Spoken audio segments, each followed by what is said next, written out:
Hello students, today we see the SYBSc Zoology paper 404. Name of the subject is Medical Diagnostics, that is the skill enhancement course.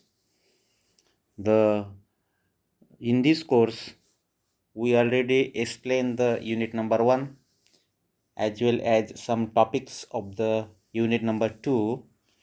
That is unit number 2 is diagnostic methods used for analysis of the blood.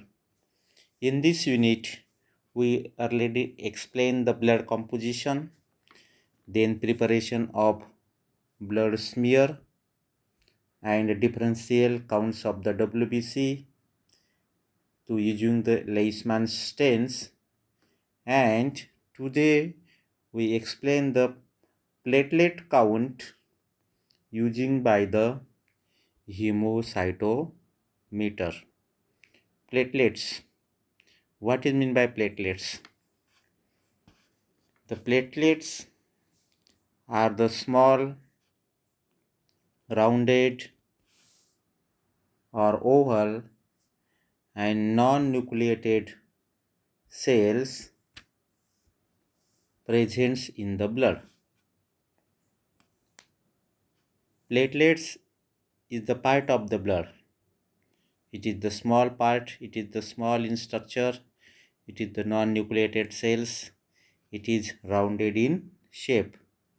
And today we explain the platelets count using by the hemocytometer.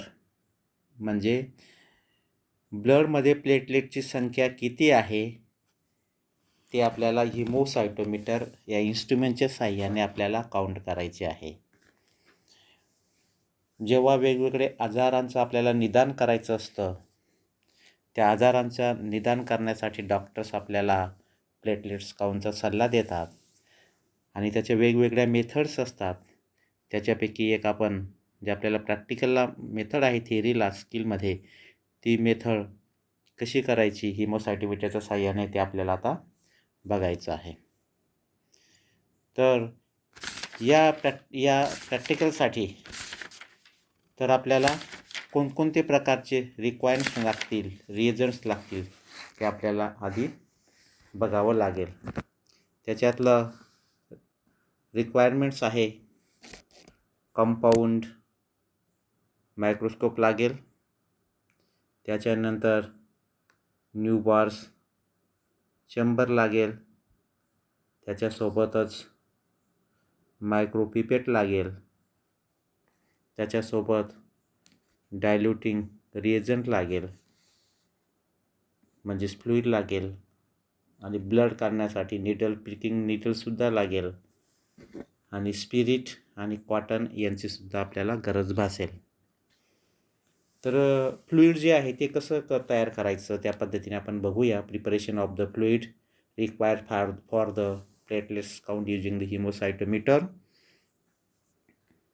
100 ml of distil water घ्यायचं, त्याच्यामध्ये 3 gram sodium citrate टाकायचं, 1 gram NaCl घ्यायचं, 1 gram detergent घ्यायचं आणि 1 ml जे आहे ते 1 ml आपल्याला फॉर्मल्डिहाइड घ्यायचं आहे.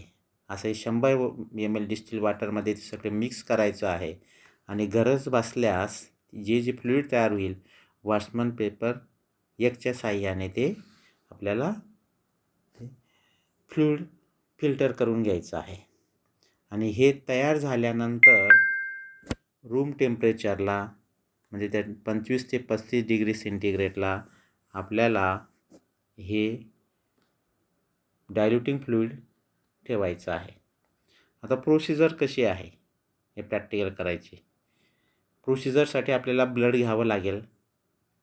तर हे जे आपण सोल्युशन तयार केलेलं आहे 3% सोडियम सायट्रेट जे सोल्युशन तयार झालेलं आहे आता वरीलप्रमाणे, त्या सोल्युशनचा एक ड्रॉप आपल्या लेफ्ट हँडच्या जे फिंगर्स आहेत कोणत्याही एका फिंगरच्या वरच्या टिपला तो एक ड्रॉप आपल्याला तिथं टाकायचा आहे.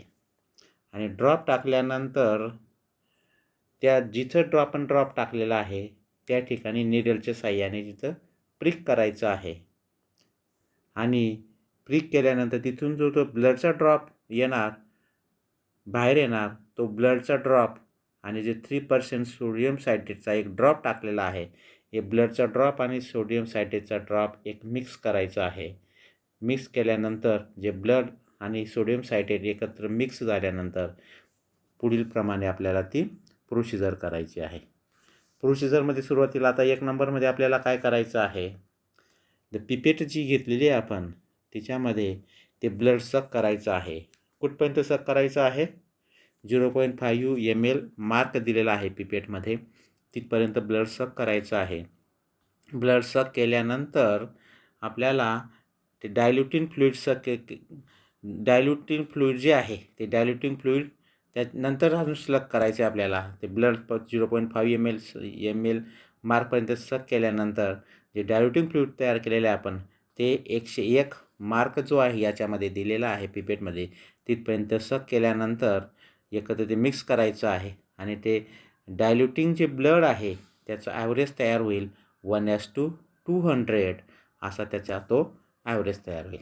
आता 2 नंबरच्या पॉईंटमध्ये बघूया आपण. 2 नंबर पॉईंट झाला. आता 3 नंबर काय झाला, ते सगळं फ्लुईड मिक्स करायचं आहे आणि 2 मिनटासाठी त्याला फिक्सेशन होण्यासाठी किंवा हिमोलायसिस ऑफ आरबीसीचं हिमोलायसिस होण्यासाठी किंवा फिक्सेशन होण्यासाठी त्याला ठेवायचं. याचे आरबीसीचं हिमोलायसिस होऊन जाणार आहे, म्हणजे आरबीसी आपल्याला त्याच्यानंतर दिसणार नाही आहेत. नंतर 4 नंबरमध्ये काय करायचं आहे, जे आपल्याला चेंबर दिलेलं आहे, जे आपल्याला प्लेटलेट्स काउंट करायचं आहे, ते न्यूबॉर चेंबर्स आपल्याला दिलेलं आहे. त्या न्यूबॉर चेंबरवर ते फ्लुईड टाकायचं आहे आणि अंडर मायक्रोस्कोपमध्ये कवर स्लिप ठेवून ते चेंबर आपल्याला सेटअप करायचं आहे. नंतर 10 मिनटानंतर अजून तिथलं जर तो फ्लुईड कमी झालं तर 1 ड्रॉप आपण मिक्स टाकायचं आहे, काउंटिंग चेंबरवर टाकायचं आहे. त्यालाच म्हणतो आपण लोडिंग द चेंबर लोडिंग आपल्याला करायचं आहे. नंतर 6व्या नंबरचा पॉईंट आहे आणि त्याच्यानंतर ती स्लाईड जी आहे तर चेंबर जे आहे आपल्याला अंडर मायक्रोस्कोपमध्ये लोअर ऑब्जेक्टिव्हला फोकस करून तिथं आरबीसी सेल्स आणि प्लेटलेट सेल्स व्यवस्थितपणे डिस्ट्रीब्यूट झाले आहेत की नाही ते आपल्याला चेक करायचं आहे. ते चेक केल्यानंतर आपल्याला व्यवस्थित सेट झाल्यानंतर हाय पॉवर ऑफ मायक्रोस्कोपवर जातं व्यवस्थित पोझिशनमध्ये काउंटर चेंबर सेट करून आपल्याला प्लेटलेट्स जे आहेत ते काउंट करायचे आहे, अंडर मायक्रोस्कोपवर करायचे आहेत. आता त्या प्लेटलेट्स कशा दिलेल्या आहेत, त्या प्लेटलेट्स तुम्हाला ती जी प्लेट आहे ती कोणती प्लेट आहे, तर आरबीसी जी प्लेट आहे किंवा ती क्युबर्स जी प्लेट आहे ती कशा पद्धतीने आहे, ही अशा पद्धतीने जी प्लेट आहे. या 80 प्लेट्स आहेत. या एका कोपऱ्याला 4 चोक 16, 4 1 4, 4 2 8, 4 4 चोक 16 प्लेट इकडे आहे. एका कोपऱ्याला 16 प्लेट, या कोपऱ्याला 16 प्लेट, दुसऱ्या कोपऱ्याला 16 प्लेट आणि तिसऱ्या कोपऱ्याला चौथ्या कोपऱ्याला 16 प्लेट, म्हणजे 4ही कोपऱ्याला 16 प्लेट्स आहेत आणि सेंटरला अजून 16 प्लेट आहेत. म्हणजे 16 पंचे 80 प्लेट्स जे दाखवले आहेत फिगरमध्ये, अशा पद्धतीने जी आपली स्लाईड असेल काउंटची, या स्लाईडवर सगळ्या सेल्स सगळं ब्लड याच्यावर एक प्रेस झालेलं असेल आणि या 80 प्रकारच्या या स्क्वेअरमध्ये तर प्लेटलेट सेल्स आणि आरबीसी सेल आपल्याला तिथं दिसणार आहेत. मी यांचं कॅल्क्युलेशन करायचं आहे. या प्रत्येकाच्या ब्लड आता स्प्रेड झालेला आहे आणि तिथं आरबीसी डब्ल्यूबीसी आपल्याला अंडर मायक्रोस्कोप आता ते दिसणार आहेत. ते मग त्यांचं कॅल्क्युलेशन कशा पद्धतीने करायचं आहे, तर सुरुवातीला काय करायचं आहे, जर कॅल्क्युलेशनमध्ये total area of whole large centre square is 1 square metre आहे. जो एरिया जो आहे total area of the whole large centre square, तर सगळ्या सेंटर स्क्वेअरचा जो एरिया आहे 1 स्क्वेअर मीटर आहे. तर the volume of the smallest square त्याचा ॲव्हरेज कसं असेल 1:20 इंटू 1:20 1/20 इंटू 1/20 इंटू 1:10 अशा पद्धतीने रेशो आहे. आणि त्याचं टोटल जर बघितलं आपण 1:400 क्युबिक मिलीमीटर ते आपलं मेजरमेंट निघणार आहे. नंतर total volume of 80 small squares, याचं टोटल व्हॉल्यूम जे असेल equal to 1/50 cubic millimetre of blood या पद्धतीने तो एरिया निघणार आहे. आणि डायल्युशन फॅक्टर जो आहे याचा तो 200 टाइम्स राहणार आहे. त्याचं कॅल्क्युलेशन कसं करणार मग आता? टोटल प्लेटलेट काउंट दिलेलं आहे, नंतर equal to number of cell counted, त्याला आपण n नंबर देऊया, इंटू डायल्युशन किती आहे 200 टाइम दिलेलं आहे, आणि अपॉन व्हॉल्यूम किती आहे 1:50 दिलेलं आहे. मग त्याचा खाली आलेलं आहे कॅल्क्युलेशन आलं आहे n equal to total platelets count equal to n into 200 into 50. त्याच्या खाली आलं, त्याचा जर कॅल्क्युलेशन आलं, the platelets count is equal to n into 10,000 cells per cubic millimetre of blood या पद्धतीने त्याचं, म्हणजे एका क्युबिक मिलीमीटर ब्लडमध्ये 10,000 सेल्स आहेत असा त्याचा अर्थ झाला. तर एक्झाम्पलच्या याच्यावर आपल्याला जर बघायचं म्हटलं तर फॉर एक्झाम्पल काय दिलेलं आहे, total count of platelets from 80 small squares is 110. हा त्याचा ॲव्हरेज निघाला आहे. 80 स्मॉल स्क्वेअर्समध्ये 110 सेल्स तिथं ॲव्हरेज पकडलेला आहे, आणि त्याचं 110 गुणिले 10,000मध्ये त्याचं कन्व्हर्शन आपल्याला करायचं आहे. टोटल काय आलं त्याचं 1,10,000 per cubic millimetre equal to 0.11 million per as 3, किंवा 1,10,000 into 10⁻⁴ ratio per litre of blood हा रेशो आपल्याला निघालेला आहे. रिझल्ट्स काय येईल त्याच्यामध्ये आता, टोटल प्लेटलेट्स काउंट जे आहे रिझल्ट्समध्ये ते किती असतं जनरली आपल्या अशा पद्धतीने क्युबिक मिलीमीटर ऑफ ब्लडमध्ये काढायचं आहे. तर normal values of blood plate जे असतात नॉर्मल ह्युमन बिईंगमध्ये, कमीत कमी ब्लड प्लेटलेटची संख्या 1,30,000 ते 4,00,000 असते पर क्युबिक मिलीमीटर ऑफ ब्लड. हा नॉर्मल ॲव्हरेज असतो. ज्या व्यक्तीला नॉर्मल जी व्यक्ती आहे त्याच्यामध्ये ब्लड प्लेटलेटची संख्या किती असते 1,30,000 ते 4,00,000 याच्या दरम्यान असते. ही संख्या कमी झाली तरी तो पेशंट एखाद्या आजारामधून सफर होत आहे असं समजायचं, किंवा ही संख्या 4,00,000पेक्षा जास्त झाली तरी तो व्यक्ती एखाद्या आजारामधून सफर होत आहे असं समजायचं. नॉर्मलपेक्षा कमी किंवा नॉर्मलपेक्षा जर संख्या प्लेटलेटची जास्त झाली तर कोणत्या ना कोणत्या प्रकारचा आजार या व्यक्तीला आहे, आणि कोणता आजार आहे ते कन्फर्म करण्यासाठी आपल्याला ही टेस्ट करायची असते. आता क्लिनिकल सिग्निफिकन्स काय आहे टेस्ट करण्याबद्दलचं मागचा हेतू काय आहे तर तो आपण बघूया. क्लिनिकल सिग्निफिकन्स, जर प्लेटलेटची संख्या रिडक्शन झालेली असेल, प्लेटलेटचा काउंट 1,30,000पेक्षा कमी असेल तर त्याला म्हणतात थ्रोम्बोसायटोनिमोनिया म्हणतात. तर याच्यामध्ये काय दिसतं, जर प्लेटलेटची संख्या कमी झाली त्याला म्हणतात थ्रोम्बोसायटोनिया. याच्यामध्ये संख्या का कमी होते, तर संख्या जर कमी झाली ती समजायचं या व्यक्तीला डेंग्यूची शक्यता आहे, ल्युकोमियाची शक्यता आहे, किंवा ड्रग पोटामध्ये गेलेला आहे, किंवा खूप जास्त प्रमाणामध्ये ब्लिडिंग झालेलं आहे.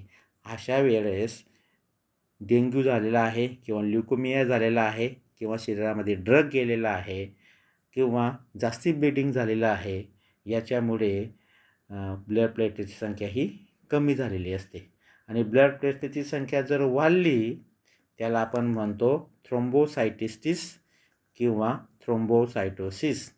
हे कशामुळे होतं, जर ल्युकोमिया झाला, लंगचा कॅन्सर झाला, गॅस्ट्रोइंटेस्टाईनचा कॅन्सर झाला, ओव्हरीचा कॅन्सर झाला, ब्रेस्टचा कॅन्सर झाला, किंवा अनिमिया झाला, किंवा पर्टिक्युलर आयर्न डेफिशियन्सी जर झाली, किंवा हिमोरेज झालं, याच्यामुळे थ्रोम्बोसाईटची संख्या ही वाढत असते. अशा पद्धतीने आपल्याला हे स्क्वेअर दाखवलेले आहेत. ही प्लेटलेट्स काउंट टेबल आहे. या टेबलमध्ये अशा प्रकारची स्लाईड असेल, इथंच त्या पद्धतीने आपल्याला प्लेटलेट्स या काउंट करायचं आहे. अशा पद्धतीने आपलं हे युनिटसुद्धा आज